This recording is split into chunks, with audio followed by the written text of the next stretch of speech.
And thank you for joining us here on PM Express Manifesto Tracker. It's a Wednesday. Let's look at some of the key things that we have been exploring over the last few weeks. We've done energy. Remember, last week was very controversial, but we got to learn the positions of the two main parties on some of the core issues that are of importance to you.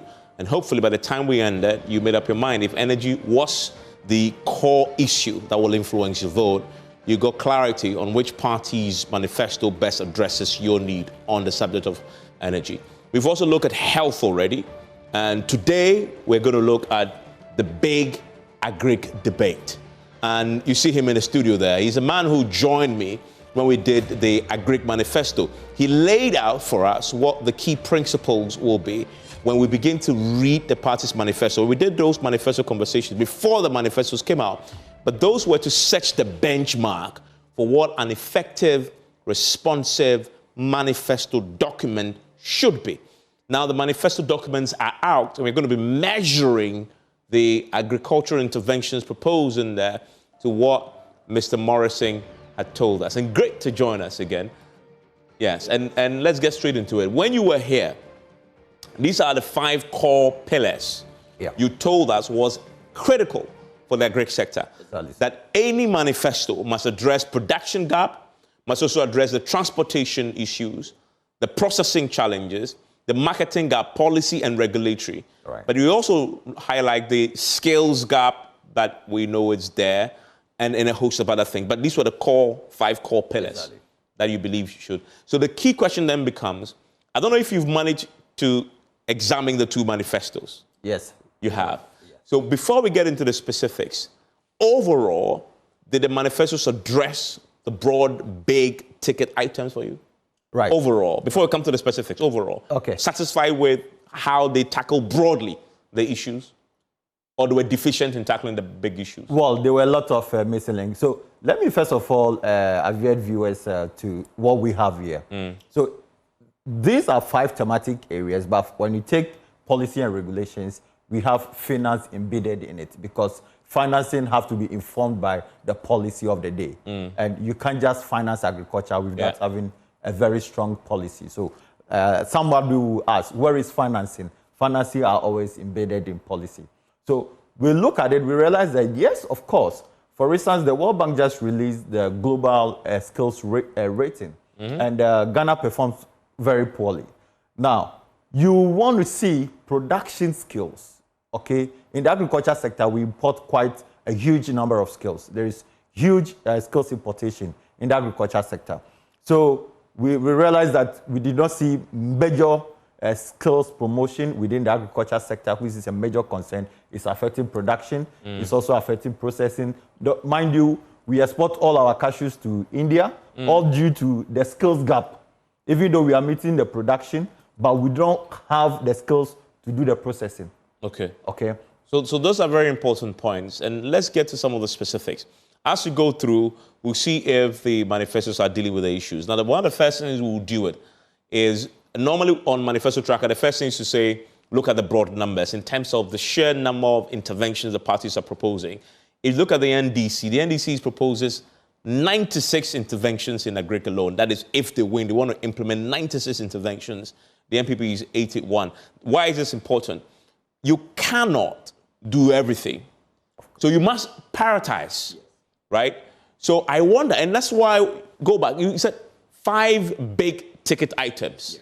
When you take this, you believe you move the agriculture sector from where it is right now to a more developed one that addresses our needs. But then you have a manifesto document that is very, very huge in terms of the quantum of things they do. But don't forget, NPP is in government. So they are already doing some stuff that they are not going to include in their manifesto, yes. But NDC is coming in. They are looking at the gaps. So it's like you are constructing the road and you are driving behind the contractor. So you know how the road is being aligned. So they will have more promises. But it will be good to see how the promises align to our national priorities. Yes, and let's start with the big sector. We started with cocoa, because if you monitored, Mr. Morrison, over the last few months, cocoa has been a big topic globally, but also because of Ghana's failure to meet production targets. And for the first time, we are seeing significant decline in our production. And we know that cocoa's contribution to the economy is huge. It used to be the third largest foreign exchange earner. I don't know where it is right now, but that tells you how big it is, right? But the challenges are obvious. And that is why I wanted to first isolate. Are the parties sensitive to the challenge, and what are they proposing to fix the current challenge? The NPP says, and they have superintended the current decline. I mean, we've seen the decline under their watch. So what are they proposing? They want to strengthen the cocoa management system. What that means is cocoa board and everything else that's structured in place to manage and they want to strengthen that. The question is, what specifically is it that they're proposing? We don't know. We'll ask the question. Then proposes full enrollment of cocoa farmers into the pension scheme. So this is cocoa farmers' welfare, while tackling climate change and pest-related challenges in cocoa farming. And then we have the NDC saying they want to reintroduce a free fertilizer. And I ask you whether the free fertilizer is a policy worth reintroducing, because every government has tried it. It costs us quite a lot. I'll come to that. And then seedlings for cocoa farmers, operationalize the cocoa price stabilization fund. And then they talk about enhanced child education and support in cocoa growing areas. Give me your comment on both interventions, knowing where we are with the cocoa challenge. Well, currently, I think we are doing about 520,000 metric tons. We've had the numbers declining quite a little bit faster than that. Here we go. Those are the numbers here. Yes. Ghana currently, we keep downgrading our production capacity. Yeah. Don't forget, Cocoa Board in its own projection on the Galamsey stated clearly that we've lost over 200,000 hectares of cocoa land. So obviously, that will affect the cocoa production. Yeah. Now, fast forward. And just to explain what we're seeing here, what we did is, this is a contest between two parties. So you want to see their track records when it comes to cocoa production. And you go to 2010, 2021, and like this is according to ICCO, the Cocoa Organization. And they, if you put the NDC there in 2020, 2010 and 2011, was at over 1 million metric tons. Yes. And then they dropped slightly. By the time they were handing over, to just 969,000 metric tons. When the MP took over, in 2020, 2021, they went to 1 million. But if you look at this decline here, it is historic in terms of the sharp drop. A number of things accounted for that. Yeah. So there were projects that actually to take out the disease cocoas by cutting down the cocoa trees. But in fact, the other project that they were supposed to bring the intervention of planting new cocoa trees did not materialize. So there were a lot of gaps there, mismanagement of the whole process. Okay, that didn't work well. Then also, obviously, the huge discussion, which is the Galamsey issue, affected that. Now, we are also looking at a lot of people no longer sees the cocoa sector as the most attractive sector. And they are veering off to other areas. With the launch of the Three Crop Development Authority, a number of interventions are coming to the areas of cashew, mango, palm, coconut, which are being promoted so heavily. So those are the areas of interest to... So the question then becomes, these interventions that have been proposed, will they address the fundamental issues you just identified? Yes, of course. For the NDC, they need to bring in more seedlings. Don't forget, in a sector where you have market guarantee, you can do certain things, which is distribution of free fertilizers, inputs, because you have Is this still a prudent policy to do free fertilizer? Within the cocoa sector, it is prudent. Okay. Because you in the cocoa sector, just like the banana, you actually sell your proceeds before you harvest. So it is for you to be able to produce and harvest more to be able to meet the market demand, because you have a guaranteed market. Unlike the areas of rice, maize, soya, and so forth, there is no market guarantee, either on the local market or the global market, except the likes of Brazil, that actually sells their grains a year before they produce, using the same cocoa board formula. Okay. So that is in place. Now, coming back here, yes, farmers requires a lot of pension stuff, but not only farmers, it should be applied across board. Don't forget that the National Agriculture Census stated clearly that we have overaged population. In fact, over 70% of our food production ages are above the required age, over 70 years. So we need to find out how we can also strategize to provide pension for farmers across board. Because, look, we import a lot of food. How much do we get from cocoa compared to how much we import? Rice, sugar, maize, oil, all that, over billions, more importation of food than we actually get from cocoa. Okay. So we need to actually be moving towards a sector where we are not too much focusing on cocoa sector, because the day the cocoa sector, India just got I saw the story, yeah. Exactly. So we should be careful the way we are focusing on cocoa. The day the cocoa drops, it will affect everything. We are getting competition. Another thing we want to also measure, and the cocoa farmers, this is what they watch. We're talking about the farm gate price.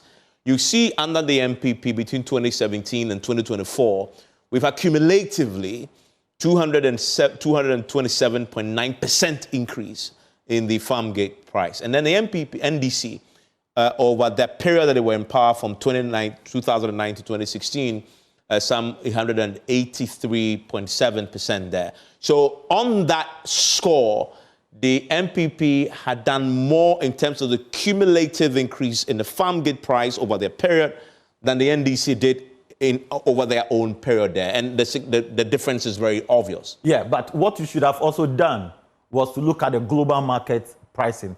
By what percentage has the global market fluctuated? So under this period, we've seen the global market demand or the price for cocoa gone up by more than 30 to 40%. If you have compared it to at the time, they were being quite low. And there are a lot of global factors that accounted for it, as we are facing currently in the global market. So the demand on the the production on the Ghana side have come down more than half. So you've created artificial shortages on the market. So people have to pay more to access the quantity of beans they require to produce the chocolate derivatives and other things. So you have more money chasing fewer beans. So obviously you are going to see a lot of prices going up on the global market. Unlike the NDC time when they got 1 million plus and 900 something thousand, there were more cocoa beans on the market. So there'll be fewer money. There'll be fewer money chasing a lot of cocoa beans. So obviously they will have to be affected. So that's to put it in context. That's what you have there, just for us to appreciate that. Let's come to the irrigation. Is that something you talked about? Yeah. And I, for Christ's sake, don't understand why in an economy blessed with rain, of course there's some dry season, we're still struggling with irrigation when all over the world, and we're moving away from rain-fed agriculture. So both of them now have proposals to deal with the matter. MPP is still talking about dams. On the back of one village, one dam. Yeah. That, from all the evidence we've seen, has not lived up to the expectation and to what was promised in the previous manifesto. But they are claiming that they want to do irrigation. They want more irrigation dams, and that same policy. And we'll question that. What's the track record on this? And then Polugu and Bui irrigation projects will come in there. After we know that some monies have been spent on the Polugu, that hasn't seen any benefits there in terms of what it was intended. The NDC is talking about the double the cultivable land under the irrigation and rehabilitate the key irrigation projects like the Polugu again, because everybody then agrees, both parties agree, the Polugu is an important solution to the irrigation problem up north. And so they're going to commit to do that. And then also do the Insia Nabogo Dam and then the Tamne Dam also. Talking about irrigation, are you happy with what you've seen? Well, let me just give you a little context. So Ghana has the capacity to develop about 1.9 million metric tons of irrigated land. Now, currently we are doing about just about 270,000 hectares of irrigated land, out of which government has just done about less than 20%, the rest being private sector. So private sector are doing more dams than government is doing. That's an interesting point. Yeah, and FAO requires that as a country, we should be doing every year, not less than 200,000 hectares of irrigated land. So that actually tells you that for us to be able to achieve our food security derivatives, we need to actually be increasing the irrigated land capacities so that we can be producing all year round. Now, as it stands now, yes, the Polugu and both parties agree very much on the Polugu. But the point here is that, yes, some money have been spent on this before, and I think under the previous NDC, they have also done some project on the Polugu. What we should be looking at is that, yes, you are putting more money under dams, but the dams that has been done now needs to be revisited. because these are not dams. We've been to some of the areas where they have done these dams. These are not dams. We need to revisit them and make sure that they attain the standard that we can call their dams. Now, irrigation, the issue of irrigation is about the cost. So we need to look at it. Cost of the irrigation, access to power. Either you are flowing by gravity or by pressure. So you deploy the technology. We don't produce the technology. So we need them to talk about complete 100% removal of taxes or any other obligation. And no wonder that the Polugu Dam was built to cost us quite a bit. And where the controversy had been, both sides agreed that Polugu is important for farmers. Currently, we spent $12 million. And we know that the status is that the dam is still not done. When you speak to the agric ministry, they said the $12 million was spent on preparatory works, right? Acquisition of land, doing the assessment, feasibility study, $12 million. And many have questioned that this $12 million was a prudent use of money. Well, they've actually spent more than this because according to the GIDA, that's the Ghana Irrigation Development Authority, they have done about 560 dams, where one was costing about 100 and something thousand cedis.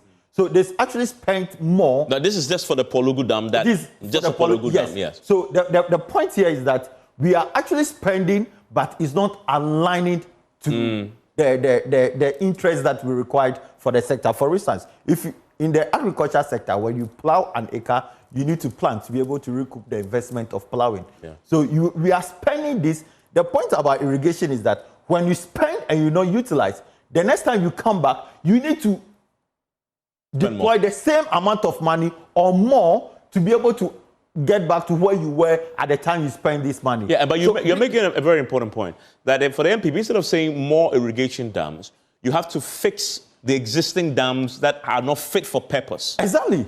Rather than say more. No, we don't need more when they have given us something that we need to revisit and correct the mistakes. And that's an important point. We'll put it to the spokesperson for agric when it joins us for conversation. Let's come to food security and local production. Two things that was very important. Yeah. Very, very important to you.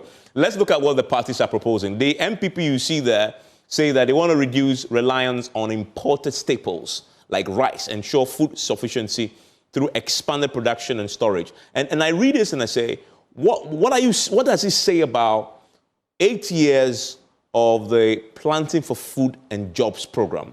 That if after 8 years, you're still promising to reduce reliance on imported staples, which really was a fundamental goal of planting for, exactly, then that could be an admission that we have failed. And that's why we need to now do what we set out to do. Well, if you look at the Economic Intelligence Report on Ghana's food security, it says that the PFJ actually wasn't aligned to our priority at the first place. And also, government wasn't committed to its own political promise on the PFJ. Then it also says that we did not harmonize enough all the policies within the agriculture sector in one place. Because, for instance, there are a lot of government quangos actually deploying a lot of agriculture sector projects that are not in tune. So for the World Bank who says that where there are a lot of government agencies implementing several projects, the impact will be less. There will be corruption, there will be failure of the project to achieve its impact, especially on community. Don't forget the agriculture sector, especially when we talk about food security, it's a social good first. Because you and I have to eat before we can begin to engage. Yeah. We have to eat before we can think of how to make money. All right? So it's a social good. You can't do anything with social good. But this week we've been in the news with the Ministry of Food and Agriculture. The statement that you issued from the chamber. And we are quite clear about the whole storage thing. We are, I mean, as a chamber, we pick a lot of intelligence, and we have picked some intelligence on this project and also advice from IFC, which is an affiliate of or a partner of World Bank Group. And they says they have advised government, and there are other documents to show for it. So they have advised government that adopt a PPP mechanism, that's public-private partnership mechanism, in the development of storage. So government is not supposed or should be investing in warehouses or silos or at all.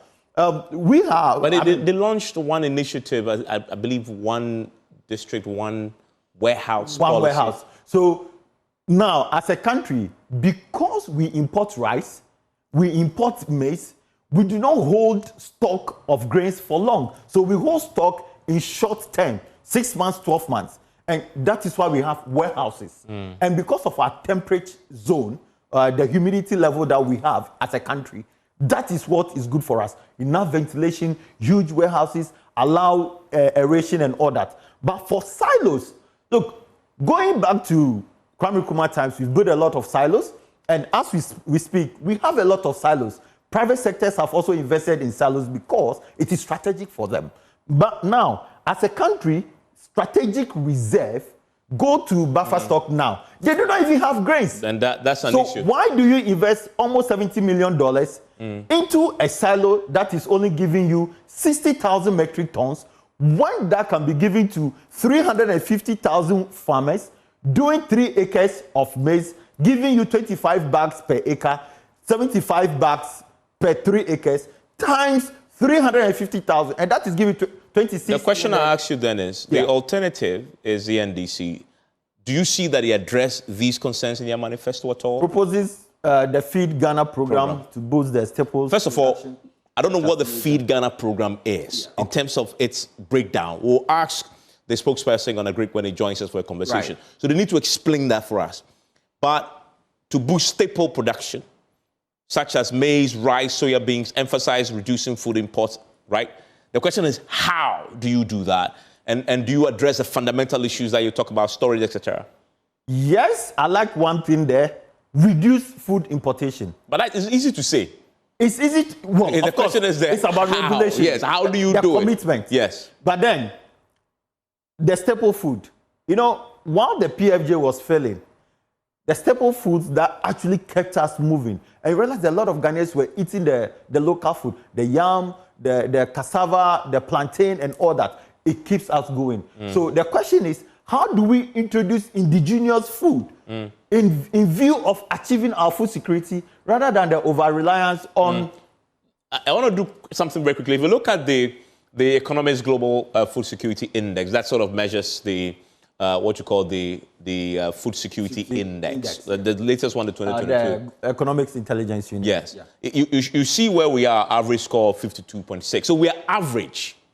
I mean, we are just bang middle because the closer you are to 100, the better your Food Security Index. So we are not doing well in this area. We can do way better, right, as far as food security is concerned. In fact, if you look at what the Economic Intelligence Unit measures with regards to the Food Security Index, it's different from what CADEP actually measures. That's the Comprehensive African Agricultural Development Program of African Union. The score for Ghana this year wasn't too good. Yeah. All right? So, and comparing ourselves to the sub-region, though we did better than them because they depend on Ghana for some of these foodstuffs. However, when it comes to the horticulture sector, we also heavily depend on them, tomatoes and onion. We import from Burkina Faso, we import from Niger, we import from Mali. Yeah, I mean, so that's the point. But there's something else that we wanted to also compare. Ghana's Food Security Index, the score. If you look at the score, we are doing the two parties now. You'll see that the MPP had done better than the NDC. And this is, again, is the Economic Intelligence report. The NDC, by the time they were leaving office, were 47.8. The further away you are from 100, the poorer. The MPP saw us grow in 2018, 2019 to 62.8. That's the very good performance. So if you look at the indicators they use, and they've dropped down to now 52.6. Yes. So if you look at the two parties, the MPP seems to have done better there. Which project under the NDC within the agriculture sector do you remember they introduced? I don't. Okay. However, if you look at the indicators the Economic Intelligence uses, some of them ask you questions. Okay, how popular is the government agriculture sector policy? Okay. You know about it. Everybody knows food and jobs. It can rolls off your tongue. Okay. Yeah, so the knowledge, the fact that you do know also contributes towards some of the... And you're right, because this was just when they started implementing... Of course. Planning for food and jobs. And there was a lot of noise about it. Yes. So people remember it, and farmers were expectant. But when the full expectations were not met, you saw the decline. And the developer partners also played a role because they were putting more money into it, etc. So we'll put that again. If your agric is your issue, you see their records on the subject there very quickly. And then this, I like this, the food inflation. Goodness, for those of us watching this, this is where you spend most of your money. Of course. But just look at food inflation under the MPP. It went as high as 49. Even went higher. to 51. Yeah, 50. At the point. Yes, at the point. But this is 2023. Very high. We've never seen this before. Because even the NDC's West was just 8.7. Yes. You know, I'll not try to justify this in any way. I want to look at this because we have put in more money. The current government has actually put in more money. In fact, I will show you that. I'll show you that at the end. When it comes to the comparison to which party has spent more, we have that. Yep. That's it. Here you are. So Good. this is the MPP versus the NDC when it comes to investment and budget allocations, budgetary allocation to the agric sector. Look at the NDC. When it came in 2008, they met 87 million, right? Yeah. By the time they were leaving in 2016, they had increased it to 501.5 million. That is a change of some 476%. So that's good. But when the MPP came to power, they changed the scenario completely. The change was 502%. We are 3 billion, right? Yeah. In terms of what we are allocating to the sector, when they had met 501. So the MPP had put in, the point you're making that they've spent more on the agric sector in terms of the budgetary allocations there. Okay. But your point there is, yes, in spite of this. In spite of this. However, let's also look at it. The 3 billion did not all go into production. Okay. So there were warehouses, there were dams that did not actually contribute towards either post-harvest losses or production directly. So that's why we are seeing a lot of the food inflation going up. Because I see your point. A lot of money there actually went into infrastructure, which, you know, as a country, we are losing about $200 million in the horticulture sector as a result of post-harvest losses. We are losing almost 1.5 billion in the entire agriculture sector as a result of post-harvest losses. So even though we are putting in 3 billion, let's also compare how much under the NDC was the food importation bill and how much under the MPP is the food importation bill. So then you can juxtapose the figures, because currently we are doing about almost $10 billion in food importation bill. So you're making a very important point. You're spending $3 billion.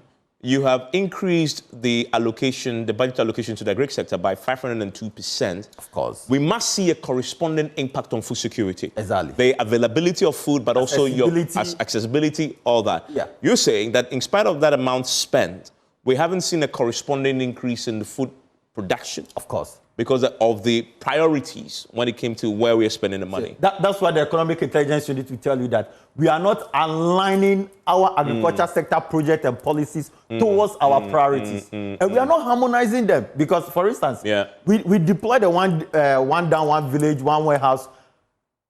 It wasn't implemented by the Ministry of Food and Agriculture. It was implemented by a different government Congo agencies that do not actually understand the agriculture sector. So those are very important points that we'll get to explain. And when we sit down and pull those to both sides, one is good. First of all, I remember when you came here, you were making a point about the next government, whoever wins, must be committing a certain percentage of our... Of course. What percentage was we're that? talking about no less than 2 billion annually for the next 5 years. Okay, so what percentage of the annual budget must be committed to agric? We're talking about just, according to African Union, CADEP, the Malabo Declaration, it says incremental 10%. 10%. But now, with where we find ourselves, we should be doing an average between 12 to 15%. Okay, so that's an important point. And so the share allocation to the agric sector is important. Yeah, because the population has moved from 32 million. You need to spend more. And we are doing about 34.9 million. So we need to spend more. Yeah, and that is an important point. And we'll see, in terms of the records, the MPP has spent more on the agric than the NDC, and it's a point to note. But then again, if you come to the agricultural land available for cultivation, it's grown under the MPP. it was almost plateauing under the NDC. But why is this important, the agricultural land available? Well, we are now at 55.4%. There are two things that we can put in here. Under this side, we can say that, yes, though the agricultural land was small, they made prudent use of the agricultural land. But the difference is actually not that huge because this was a 44.1 and this is 55.4. Yes, but don't forget, even though the agricultural lands did increase, Galamsey has affected most part of production. This year we had the drought spell. That's why the World Bank has given us almost $150 million as a drought support, which the ministry says they are going to do distribution, which is not sustainable. And you look at the fact that under this situation too, we had the spillage in the Volta region that affected production. Yeah. Then we also had the Bagri Dam spillage. I mean, this spillage continues to happen every year. Yeah, and wipes out a lot of the agricultural lands. So even though the acreage have increased, but we are not seeing the corresponding production and the yields. This is important. Let's run through some of the key points. And then you have support for agro-processing, which for you is very important. And one of the key things, the MPP says they'll promote agro-processing through the one district, one factory. Again, this is a policy that we can assess and they've implemented. And then they're also talking about aiming to integrate the processing facilities within the agricultural enclaves. But then the NDC also talks about establishing the agro-industrial zones. They're all looking at this enclave concept, right? And then the mini processing plant for crops like cassava, etc. Throughout the year, globally, all economies are favoring the economic industrial zones. Okay. Now, as we speak, I'll be going to Nairobi for the Global Economic Zone Conference. African Union, AU, NEPAD were here to study what we are doing, and they met with the World Bank and several NDPC and co. African Union itself is aggressively promoting the free zone enclave, the economic enclave. Okay. There was one that was started under the MIDA, which is the economic zone enclave. Is it the same as the agricultural enclaves? No, the agricultural... Or the different, and agricultural enclaves, and then MPP said agricultural enclaves. Yeah, so NDC is talking about the moment agriculture comes in, it's down to production. Okay. So we're looking at where you can actually set up more commercial farms with all the supported intervention. And agro-industrial zones is? The agro-industrial zones is where you actually integrate the other areas for the value addition, agro-processing, packaging, all and the you say that the current trend and the emphasis is on the agro-industrial zones? Yes, okay. Because the point is we are producing, okay, so we need to increase our productivity. However, we're also recording a lot of post-harvest losses. Okay, and this is what you will fix it. And so that's an important point. And look at the mechanization, which is a big area that we as a country haven't done much. Both parties want to tackle it. MPP wants to bring the private sector driven mechanization. So they want private sector to lead this. And then you have the NDC saying establish the farmer service centers. Now, the thing that I noticed is that they are very similar in what they're proposing. The MPP said they want to do service centers. NDC says they want to do farmer service centers. Okay, so let me bring some context here. Before NDC exited power, there was a fund available at the Global Affairs Canada towards the setting up of the mechanization service centers. Okay. That money was what was the backdrop for the PFJ1. So now MPP is going back to do the mechanization services, which the NDC intended to use the facility they use for PFJ to achieve. So this one would have brought in the youth in here, the skills areas that we all sought for. But then NDC now is looking at the farmer service centers. So what they are moving from is that they are going to actually set up the service centers closer to the farmers and adopting the farmers into their system. This system also requires heavily on infrastructure. So you need to get the irrigation stuff, you need to get the machinery. Mechanization is the complete. But it's just private sector. Is that the right approach? I always believe in the private sector. And we always say that government must do the heavy lifting. Heavy lifting in the agriculture sector are the roads, the energy, the other things. But the rest must be private sector driven. Okay. NDC is putting this on government. So in terms of the two approaches, MPP wants private sector to lead us. NDC doesn't state, but clearly this is government-led. Which approaches best addresses the challenge? So government leads, private sector drives it.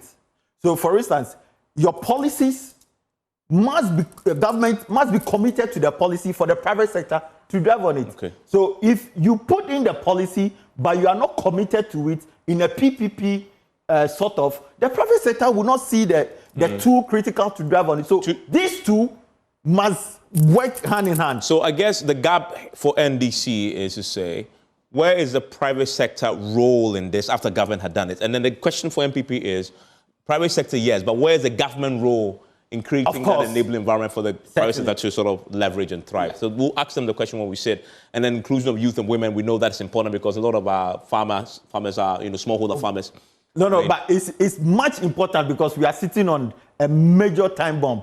A lot of the production year group are above 70 years. Yes, so we are not replenishing. We need the incentives for the youth. Yeah. We need to give them skills. And we need price stabilization, market guarantee. That's a very important point indeed. And both sides acknowledge that livestock is a key part. That, with the second part of the planning for food and jobs also deal with the livestock. But there are variations. One is focusing on veterinary services. Yeah. One is focusing on consumption and production. Which is better? Oh, I'll go for production and consumption because we import 1.2 billion of frozen chicken annually. Now, its derivatives, majority of our feed are all imported. We only produce about 30% locally. Now, the feed additives of lysine, methionine, decalciums, the vitamins, all that are all imported. If we are able to give support to our research institutions to do research into how to adopt local materials into the production of some of these variations that the additives that are used for the feed, that will compensate for the production, then there'll be enabling environment for the veterinary services to be strengthened. Okay. But if this system is not there, you can't strengthen. Okay. And currently, as we speak, the poultry sector is at its lowest. And you have to find a way to revive it. And I will just end with this part on climate and very briefly, because this is the next big thing. Both parties acknowledge it and they want to do something about it. In fact, we have the National Determined Contribution, we have the National Adaptation Program, we've done all the climate change policies, everything is in place. What should be in place now is government commitment, and that must sit at the presidency. Okay. If the climate change sector collapses, we don't have food. As we're speaking, the European Union is coming in with the food of forest origin, which is a new law coming strongly into force next year. And that is also going to have impact on our food exportation. Yeah. Now, for instance, we are pushing a lot of mercury, cyanide, and other harmful chemicals into our water bodies. The plants are taking it for production. Do you see both parties adequately addressing this? No, not at all. Not at all. Okay, we'll put that question to them. Thank you, Morrison. And grateful that they join us. My guests who join me now will put the questions to them and they get to answer it. We'll start with the big one, as you know, the area of production. And when they said, they'll flesh it out a bit more. How are they going to do a lot of the things they promised they'll do? Sit with me here on PM Express.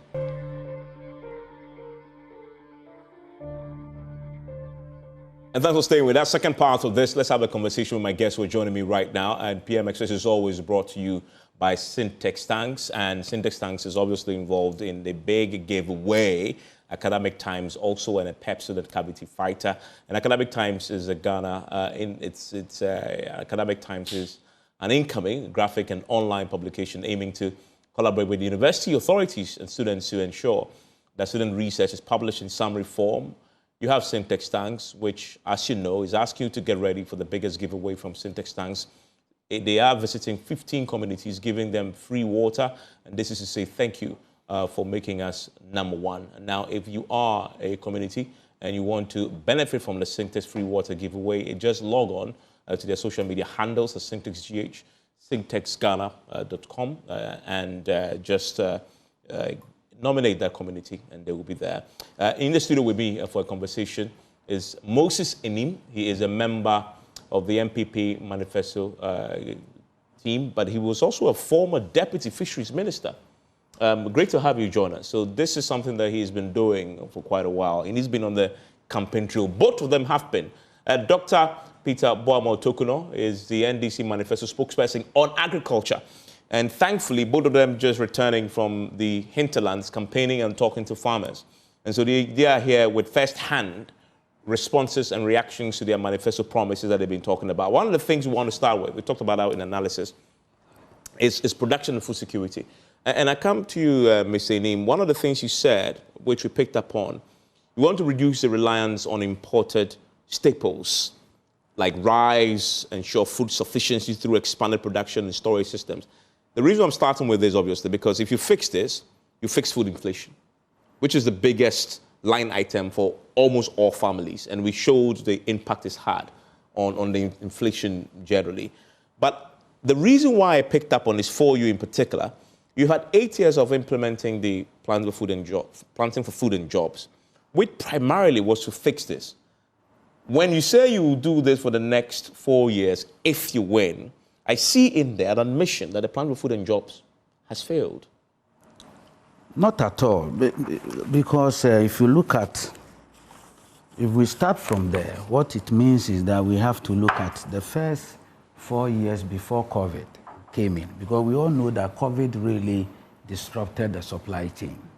So you just have to go back and look at the figures, okay? And I can give you a figure from the Bank of Ghana and Statistical Service as to the growth showed in value added to GDP from 2013 to 2023, which I have it here. If you look at the contribution, I mean, the agric contribution to the contribution to the GDP itself in terms of value. Tell us, give me the facts. And this is, what source is that? This is the Bank of Ghana and Ghana Statistical Service source. Mm-hmm. Okay, and it's 2024, they call it the Statista.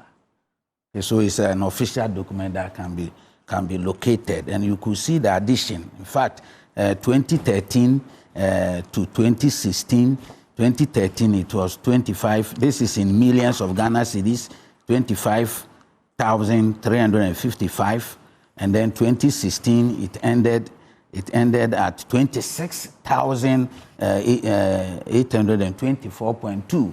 Now, if you take it from 2017, 28,490.9, that is in millions of cedis, so we're talking about 28.4 billion. And then as at 2020, we are 33,548.6, okay? And when you come to 2023, 39,567. Telling you that agricultural value added to the GDP was so high. Okay, now, when you come to inflation, because that is where you're inflation. Okay, 2016, inflation in general terms, and you know the food basket component of inflation is critical. Yeah. And when it when it is coming down, it really influences the numbers. Okay, so 2016, inflation was 17.46. 2017, when PFJ1 started, okay, inflation dropped to 12.37. 2018, 9.84. 2019, 7.14. Okay, and then 2020, 9.89. 2021, 9.98. At least we've run single-digit inflation. Which source is this? Which source are you These are from Ghana Statistical Service. Because I have different figures. No, check. These are Ghana Statistical Service figures in terms of inflation. Because I have 2020 at 11.8. 2020. Ghana Statistical Service. I have it at 9.89, and it is Ghana Statistical Service. And I have 2021 at 10.3. 2021 here is 9.98. But what I want to say is that if you look at inflation coming down from when we started the Planting for Food and Jobs 1, inflation have been dropping until COVID came in and we also supply chain disruption, which of course affected a change, because in any case, the Planting for Food and Jobs was on input subsidy. Now, because of the supply chain difficulties, you may have to change, and that is why Planting for Food and Jobs 2 came.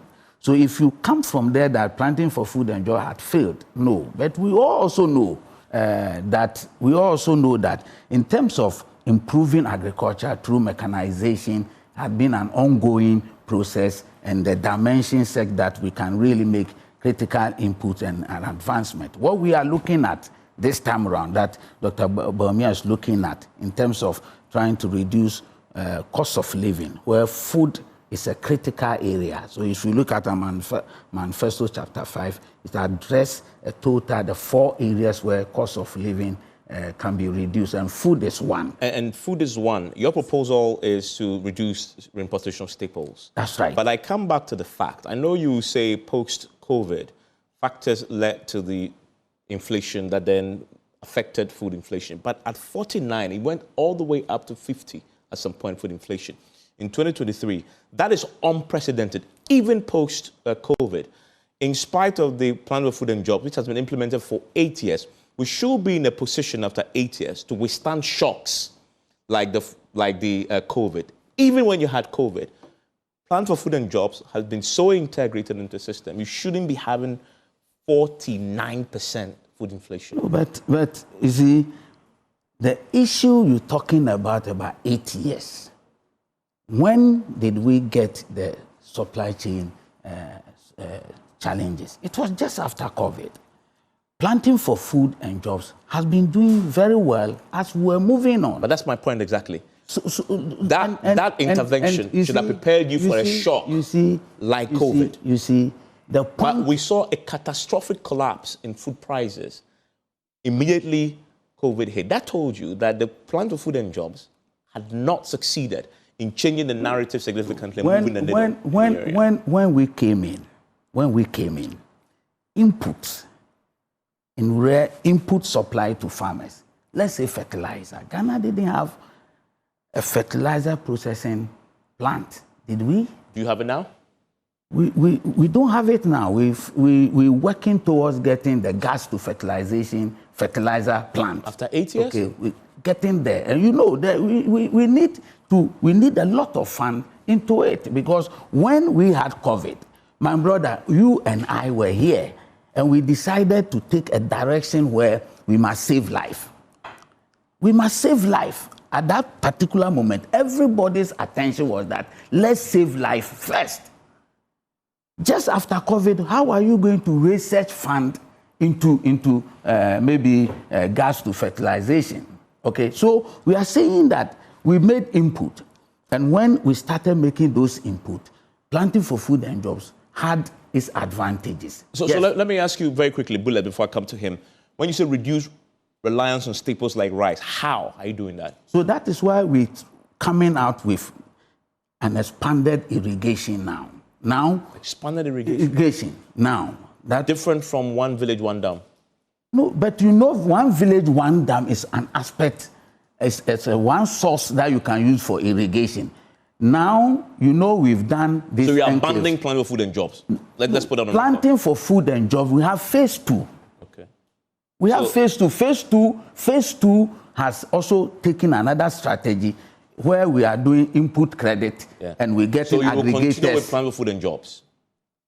What we are saying now is that Planting for Food and Jobs, phase 2, is moving on. What we are going to do now is to also enhance the enclave agriculture that we mentioned. And let me give you typical examples. If you take to the Adan Road from Chokoli to 18-kilometer road getting to that enclave, you realize we've done the 18-kilometer road, we've done the 20-kilometer irrigation canal, we've done 2-kilometer dam reservation. We've put some youth there, and 2,000 acres of land has also been reserved for a private sector, which is also doing poultry and rice growing. When you go to Tammany Phase 3 now is at 70% irrigation that is being done. It's bringing in about 700 hectares. Now, VIA is also coming on board with 850 hectares. These are expansion that you can be doing. And whilst we are able to do for Bui, and we are able to do for Poalugu, and we are able to do more irrigation, what it means is that we are using availability of water to also withstand the climate change that we have. I'll come to that. That's a big subject. The production aspect that we are saying that our mechanization is there, irrigation is there. We'll interrogate the silo system. Yeah, we'll interrogate that. I'll come to that. Let me bring him to produce more food and also do process. Your intervention is to the Feed Ghana program. What is that? Okay. What's the Feed Ghana program? So Is it Plan for Food and Jobs named differently? First of all, let me put the conversation into proper perspective from where we are coming from. Indeed, the share of agriculture to our GDP in 2016 was 22.7%. Currently, it's 21.1%. If you look at the growth of agriculture in 2016, it was 6%. Currently, we are doing 4.2%. If you look at food inflation as at 2016 was 9.7%. Currently, we are doing 22.6%. But last year, you are very conservative. You are mentioning 49%. We actually went to as high as 61% in 2023. That was the peak of food inflation in 2023. And so we went as high as 61%. Currently, it's around 22.6%. Then you look at our food security index, which tells you the safety in terms of agriculture, in terms of food for every country. And usually the EIU do the Global Food Security Index, and they score 113 countries. We were on number 78 in 2016. Currently, we are languishing comfortably around 83. In fact, last time we were 84, but we are currently hovering around 83. Well, keeping them honest, I see the Economist Global Food Security Index report here, and we did the separation between your regime and theirs. You, in 2016, was doing, in terms of the score, you were doing 47.8. And so we were 78. Now, they in 2018, 2019, took us to 62.8. As we speak, in 2022, the last score available, they were 52.6. That's higher than yours. You see, Evans, I don't know where you are getting this, but I am giving you a score. The Economist Global Food Security Index I'm giving you report. A score based on the ranking of 113 countries. And we were 78 in 2016. Yeah, but what's your source? But this is so what is your source? I just mentioned. No, this is your source. This is an analysis that you have done. No, this is the Economist Global Food Security Index. Globally, that's what is accepted as, exactly. as a food security the same index. Document. And I'm saying, in 2012, you were at 43.1%. I'm talking about 2016. 2016, you were at 47.8 in terms of the score. The closer you are to 100, the better. They took us to 62.8, dropped in 2022. So your score, what I would want to know, 6. is it percentage or what? I am giving you the ranking in terms of 113 countries. I mean, the score is a score. So you are speaking about the difference. Where 0 is No, worse, you are speaking about the difference. I am talking about the ranking. So you rank 113 countries. Then you rank 78 out of 113. And currently you are ranking 83 out of 110. Well, it's an index. And please, and they are better. They're doing better. Don't obfuscate the issue. No, I'm not. The index is the index. I am giving you a different index. I'm using an indicator. You're choosing a different index. I'm using the globally accepted index. And I'm saying we've done a comparison. Globally accepted. What I'm giving you and is the MPP Global on the Food evidence Security Index have done better. Evans, this is Global Food Security Index issued by the EIU, Economics Intelligence Unit. And in 2016, on the ranking, we were 78 out of 113. Yeah. And now we are 83 out of 113. And our score? And this fact. What was the score? I mean, So why are you choosing to use the ranking and not the score? But I am using my indicator. You are using your score. This score you are using, you don't know whether it's over 100. No, it is. I just said it. I just said it. I showed you. It is a score where 0 is worse and 100. It's a spectrum from 0 to 100. The closer you are to 100, the better you're performing in terms of food security. So is it a percentage? It's not a percentage. It's not a percentage. It's a unit. It's not. Is it a percentage or a unit? You see, Evans, when you are dealing with data, you will need to first of all identify the unit you are using. Are you using unit of 1 or unit of 100, which is percentage? Then you would be speaking. I am using ranking, and I have given you my rank of 113, 78 out of 113. But you see, let's not even waste time debating this because the facts are there and we can always go back to it. The fundamental point must be made. When you did your earlier analysis, I saw you comparing the growth of government expenditure on agriculture from 2009 to 2016 and that of 2017 to 2024. Yeah. And I saw that as a grossly defective analysis. You know why?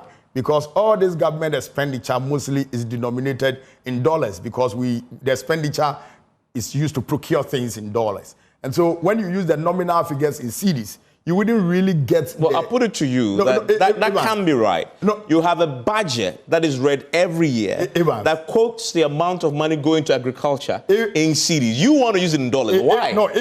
If I may land, when you look at the AU Charter on agriculture, and how much percentage every government must budget, or how much value every government must budget for agriculture, and you spoke to Morrison, he would tell you it is denominated in dollars. Not so your point is... But be that, I'm making the point. If you had allowed me, you would see the value in the point I'm making. In 2008, when we were spending 87 million Ghana cedi, the dollar equivalent was $62 million. Now, as of 2016, we spent 501 million Ghana cedi. The dollar equivalent was $131 million. Now, if you do the percentage increase from the $62 million to $131 million, it is 82% growth in terms of the expenditure on agriculture. Because inflation, because of depreciation is eating a huge part of it. And Evans, I'm a mathematician, I'm an economist. And when we are doing this analysis, we denominate it so that you remove any elements of that bias. You understand? Now, when you look at 2016 to 2024, from 501 million Ghana cedi, which equivalent is 131 million, you go to 3 billion Ghana cedi, which equivalent is $187 million. And so the growth rate from $131 million to $187 million is 42%. So you are adjusting for depreciation. Exactly. You must adjust for depreciation, because all the government expenditure in this are mainly spent on dollar-denominated items, particularly PFJ1.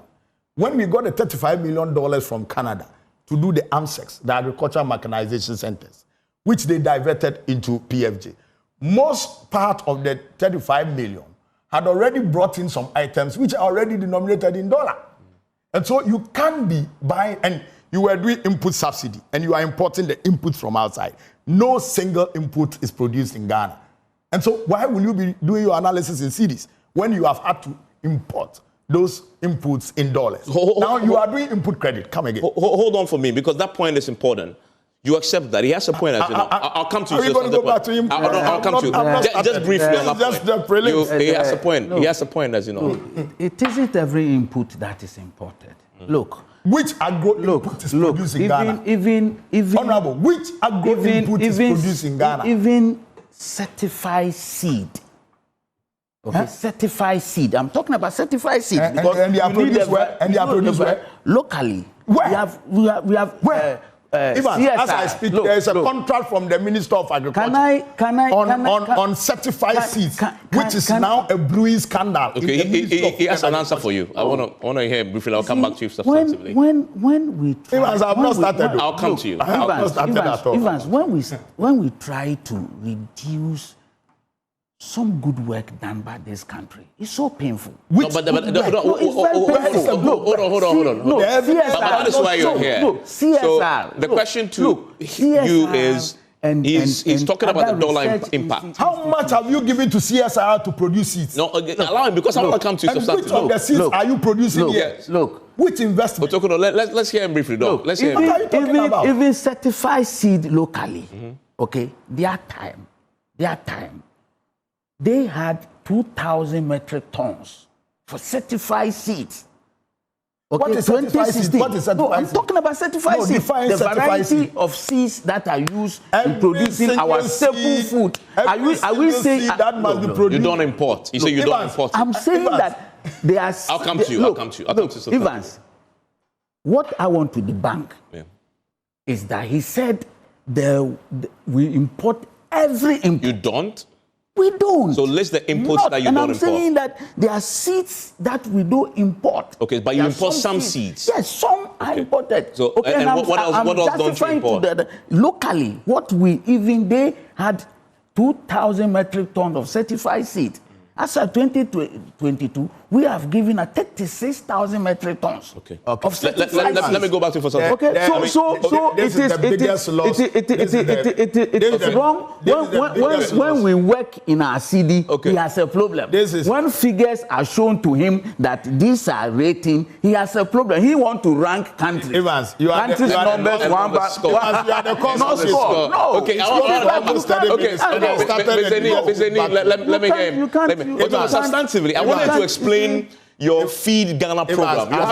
As an agronomist, a certified seed is every single seed that is used by a farmer in a country. Because we have something we call food sovereignty. This is very brief because I need to answer the fundamental question. I'm going to answer all that. But that is your policy. I want to explain. I want to understand it. I must correct the briefly. Let me say briefly. There's no every single seed that is supposed to be on the Ghanaian market by law is supposed to be a certified seed, whether imported or produced here.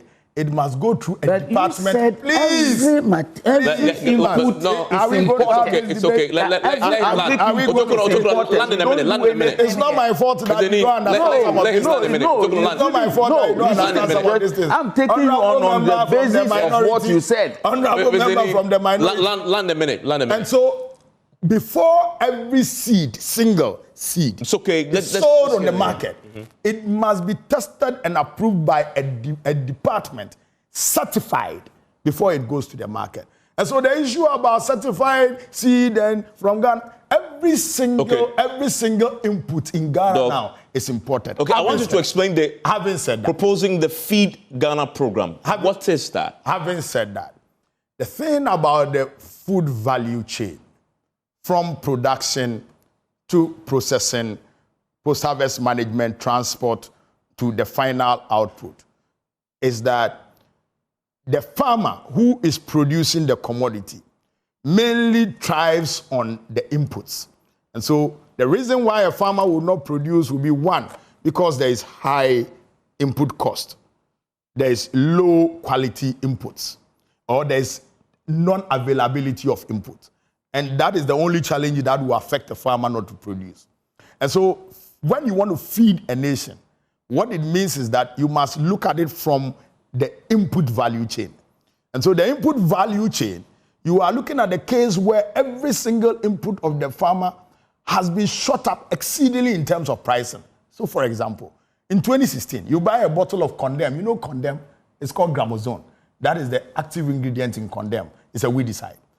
Condem used to sell for 9 cedis, 10 cedis. In fact, there are different grades. The highest grade you could get on the market was selling for 11 cedi 50 pesos in 2016. As we speak, the highest grade of Condem is selling for 110. Some are selling for 95. Some are selling for 85 cedis. And so, for the farmer who is growing maize, who would require gramazone, about 10 bottles, to spray the maize farm, so that the maize would grow very well. Weeds will not take over the maize. That person is spending almost 1,100 Ghana cedi in terms of agrochemicals. Fertilizer has not come. Fertilizer used to sell for 65 cedis. Now, 50 kilos of fertilizer is 500 Ghana cedis. In some cases, 550 Ghana cedis. You want to rent a tractor to clear your land. A tractor clears the land, an acre of land, and takes 500 Ghana cedi. Under President Mahama, they were taking 45 cedis and 50 cedis per acre. So already you have the case where input cost, input availability, and the most important of all, input quality, is affecting the farmer. The reason why I mention input quality is that as we speak, because of the lack of proper management of this government, the Ministry of Food and Agriculture, contracts for procurement of seeds that must come into the country are now not going through certification. And so there are seeds on the market that are not certified. Okay, so there are seeds Ghana program there are seeds that you plant now that will not germinate. Okay. There are fertilizer you buy for 500 Ghana cedi. You apply. How is the Feed Ghana program solving that problem? So the Feeding Ghana program is going to solve this challenge. How? In this way. Under Feeding Ghana program, we have the farmer services centers. Now, these farmer services centers are going to be constructed in the agricultural zones, in the agricultural districts. So we look at areas where they grow crops, not in Accra, AMA, they don't do any agriculture. And so it's just a ban agriculture. So you don't build them here. But you build them in those centers. And this is what the Farmer Service Center is going to do. Unlike what the MPP is doing, which is the agro credit, and previously what they are calling the input subsidy. President Mahama is going to combine the input subsidy and the agro credit at the Farmer Services Center. The center would have agro mechanization equipment, tractor, plow, planters, harvesters. The Farmer Service Center would have the seeds, improved quality certified seeds at subsidized prices. It's going to have all the fertilizers. It's going to have every single input that the farmer needs on the farm at the Farmer Service Center. All subsidized? All subsidized. And when the farmer goes and has money to buy the subsidized commodities, they buy the subsidized commodities and go and use them. The tractors when they don't also... have, yes, heavily subsidized. Heavily subsidized. When they don't have money to buy the subsidized commodities, then they are given the credit. So that at that subsidized level, first of all, you have reduced the cost of production significantly. And you have achieved your aim because this time around, you have not given it to Moses Enim, who is a private businessman, who is buying the inputs and distributing without you tracking. Because the Farmer Services Center would be state-managed with an officer in charge who is monitoring every single input that comes in and how it goes out. So, one, subsidized, if you can't still afford the subsidized inputs, you move to the next level of credit. You take it on credit. I mean, everybody, even if you take it on credit, it's subsidized. Yeah. You get a point. I get it. But so then you're not using your money to buy the subsidy. Exactly. So we are combining the two theories we have tried since 1957 in terms of agriculture input support. You understand? Question. What's the cost of this? Evans. It's fundamental. Credit from the state costs you. Subsidy is going to cost you. What's the cost? You will not even wait to understand what exactly the policy roadmap is. And you are asking about cost. But cost is fundamental.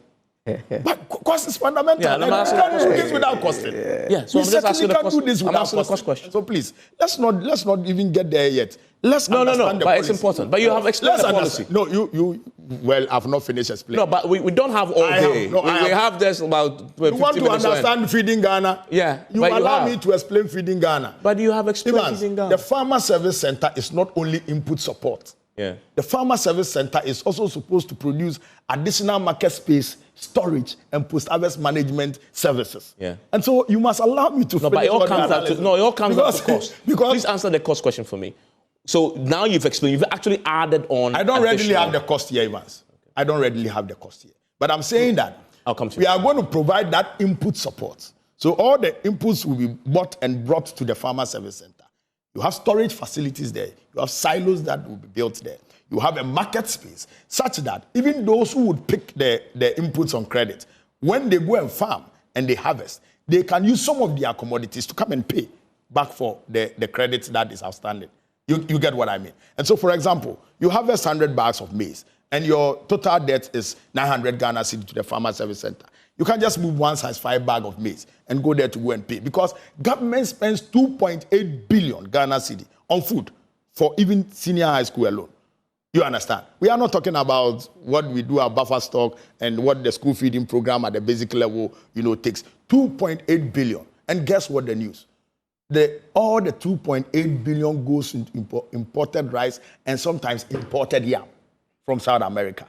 And so this is the challenge that we have had to grapple with. And we believe that when these farmer services centers work efficiently, we would be able to be making our returns from even some of the food drawbacks that we get from the farmers. You understand? And with the Farmer Service Center, with the Farmer Service Center as the marketplace, now it gives government leverage to manage the pricing and the food cost that goes into senior secondary school.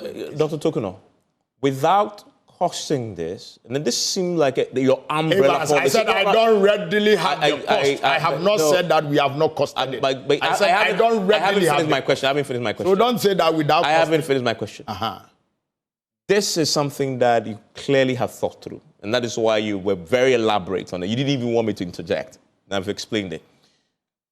It is very strange that knowing you, that you do this analysis and come to a show like this knowing me and say you don't have the cost. Absolutely. When it is so fundamental to believing that you can actually implement your assumptions and expectations. There are no assumptions. No, not it is yourself. A question. Not for this discussion. That you're saying. For this discussion. That you've done. No, it's important. In the Manifesto tracker, the questions we ask are simply to get your audience to understand you, but also to appreciate how you are implementing this if you win.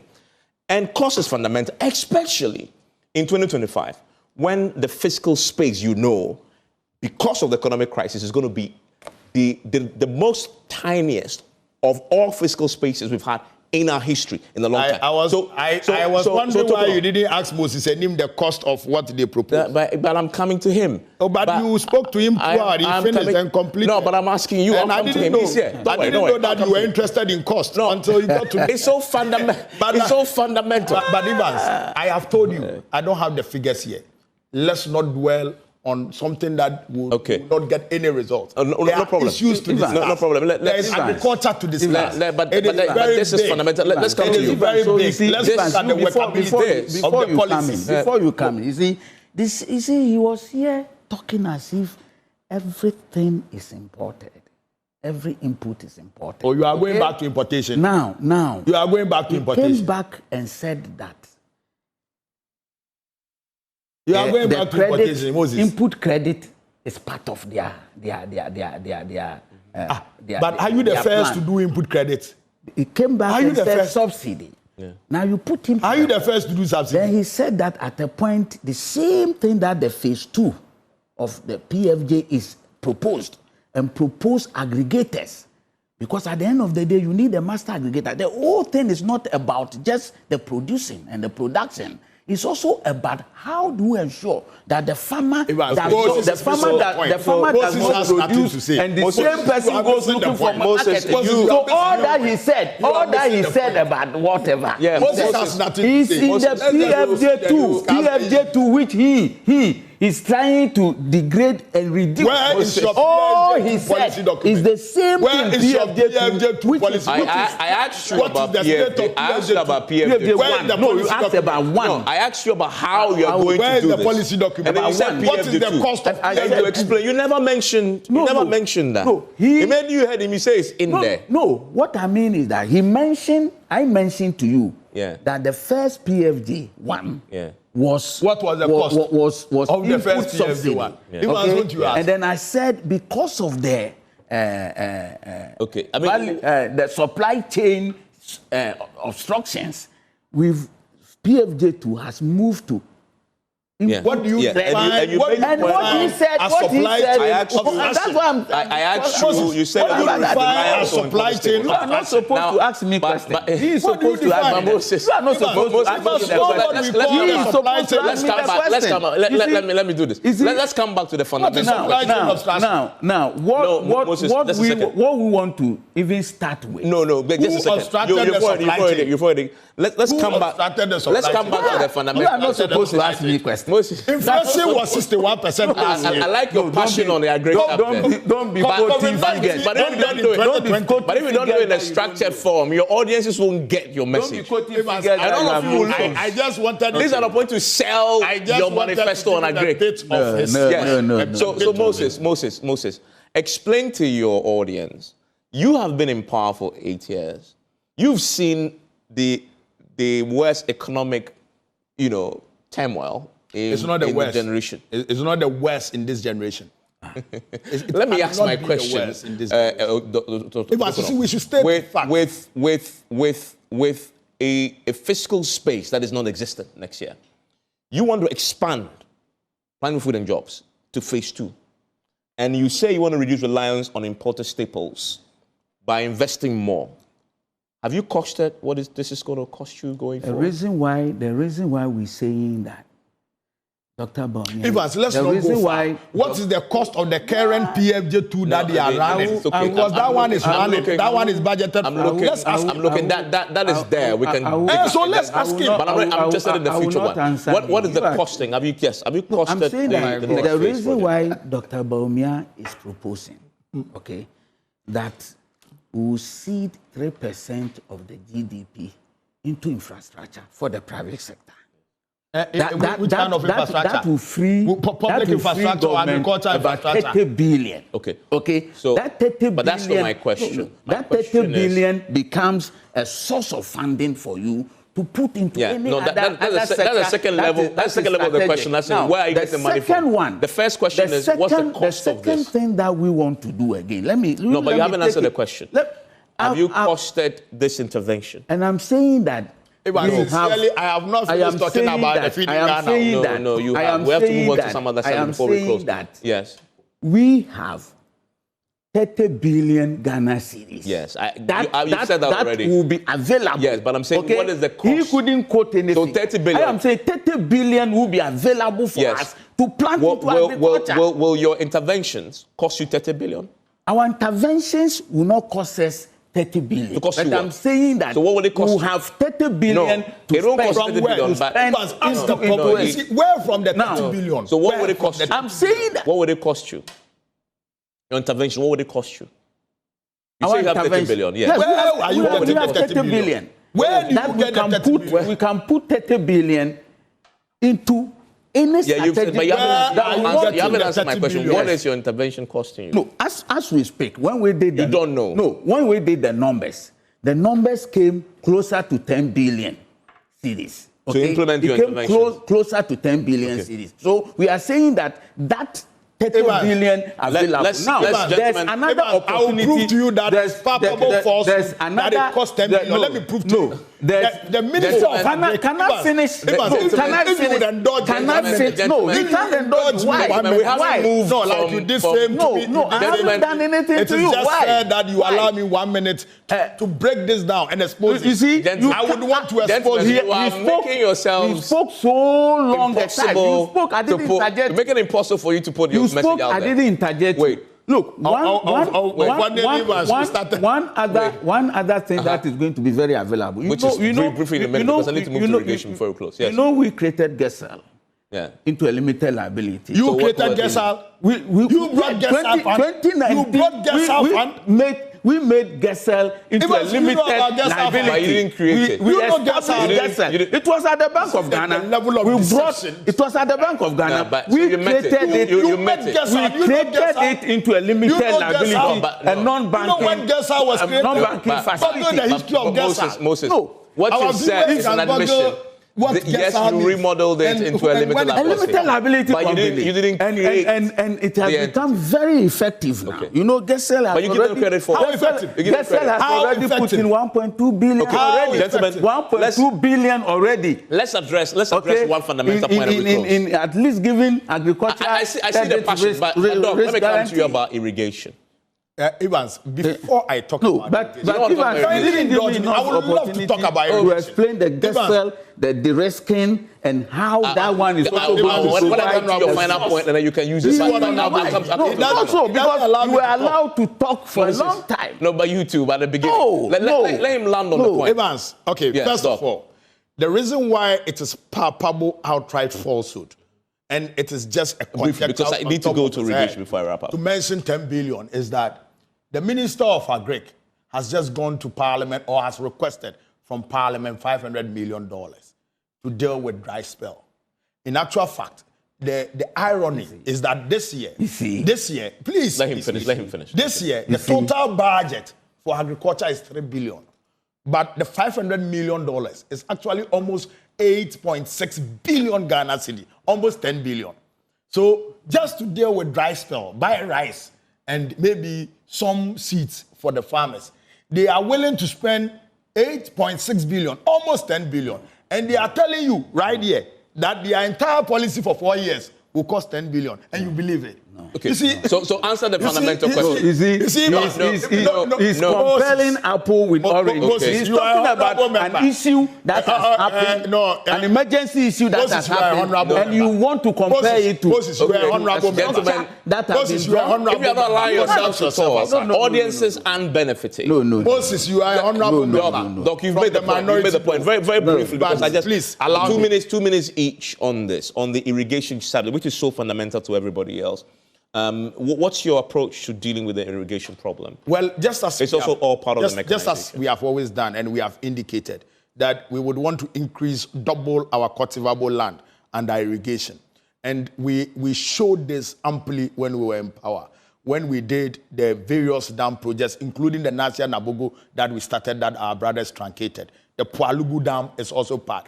Where the works that we did, even on the Tamni, under the ICO, the developments that we did along the ICO irrigation systems. Now, our view is that to enhance productivity of the farmers, you cannot have agriculture grow without irrigation. And so when you read our manifesto, we have indicated in there that we are going to create farmland banks. And those farmland banks are land banks that we are going to procure from the chiefs, which we are going to make available to anybody who would want to farm. But those land banks would be irrigable land banks. And so as we procure the land bank, we create corresponding irrigation facility. So that most importantly, under our vegetable development program, we would be able to develop the dams such that we can grow vegetables all year round. Because if you look at our food deficit, and as he may be aware, I don't know even if he's aware, we are having major food deficit in tomatoes, in onions, in pepper, particularly key vegetables. And we believe that with these farmland banks having, come under advanced irrigation systems, we would be able to produce these vegetables all around. Then beyond that, we have spoken about transformational grain development agenda. And that is all part of the feeding the Ghana program. In fact, the poultry farm to the table, what they were teasing us with, then also comes under feeding the Ghana program. In fact, eggs right now sells for 80 cedis per crate. Eggs that were selling 8 cedis per crate, 7 cedis per crate, are now selling 80 cedis per crate. And we believe that under our transformational grain development program, where we are targeting soya beans, which was also, in any case, in deficit, as we speak, is in deficit. Soya bean, maize, sorghum, millet. These key ingredients, if under the transformational grains development program, we are able to develop them properly, we would be able to have a livestock feeding system that will allow us to grow both the poultry industry and the other livestock industry. And so this is a whole integrated agriculture for economic transformation program. And so it's not only the feeding the Ghana program. And if you allow me, I am going to speak to every single one of these programs that I have mentioned under the feeding the Ghana program. Which is broad. And ostensibly the objective, the objective which is that you produce more, you produce high quality value food, get the prices down so that it becomes affordable, but most importantly, get the feed ingredients to feed the agro-processing industry. On irrigation. Yeah, for us, if we really want to combat these climate change challenges, irrigation is key. And the reason, I guess you have not gone to climate change. No, he's talking about irrigation. I'm saying that if we really want to combat climate change in a way, in terms of food production, irrigation is very important. Your irrigation. How does irrigation combat more irrigation dams? More irrigation dams than the one. When it was speaking. I want to understand something. How does irrigation combat climate change? When he was speaking on this, he was quiet. You think that this dry season? I have 2 minutes for you. I have 2 minutes for you. If we have, we're talking to stay within these 2 minutes. You have 2 minutes for you. More irrigation dams under one village, one dam. One dam hasn't been successful. Apart from expanded irrigation that we want to do in terms of bringing Pualugu back, in terms of looking at weed. But you spent $12 million. In terms of weed dam, looking at weed dam, using the gravity source to get weed dam also done. In terms of Tamni, which is bringing other and what is gravity source? Via, which is also coming. We are also looking at the white voter and the black voter and the Otiri. Why are you running away from one dam, one village, which is your primary it's also irrigation? There. It's one. If you look at the manifesto, it is there. But we're also going to use the dams also as a source. But Moses, you say more irrigation dams. Over one majority of those dams that you started building haven't functioned properly. You're not fixing them, but you want to do more. I said we go apart from the expanded irrigation that we're going to do. Okay. That is based on bringing irrigation on board. And I mentioned Pualugu, Via, Tamni, and the rest that we want to do. We also want to look at the dams which already have. Recently, the president. Now you're saying it. I didn't hear you say that. No, recently the president went and then stocked some of the dams with fish, and you saw it. Some are working. We're going to make sure that we continue to use them as a source. But we are saying that we also have there that we can use, which is part of the manifesto. We are also saying that the white voter and the black voter and OT, which for now is very clean, we're going to also use them for that enclave, because we want to, if you look at the 4 points that Dr. Bawumia is saying to reduce cost of living, transportation is key, and Tamale Airport is being structured into cargo. How does Tamale Airport solve the case of irrigation? Because we're going to make sure we produce vegetables. How does Tamale irrigation? And I'm saying that the white voter, yeah, we have the enclave. We have the enclave. Where each enclave will have an irrigation. Yes, and I've given you examples that if you go to Kasuna, if you go to Kasuna today, is it agro-industrial from Chopoli, it's 18 kilometers.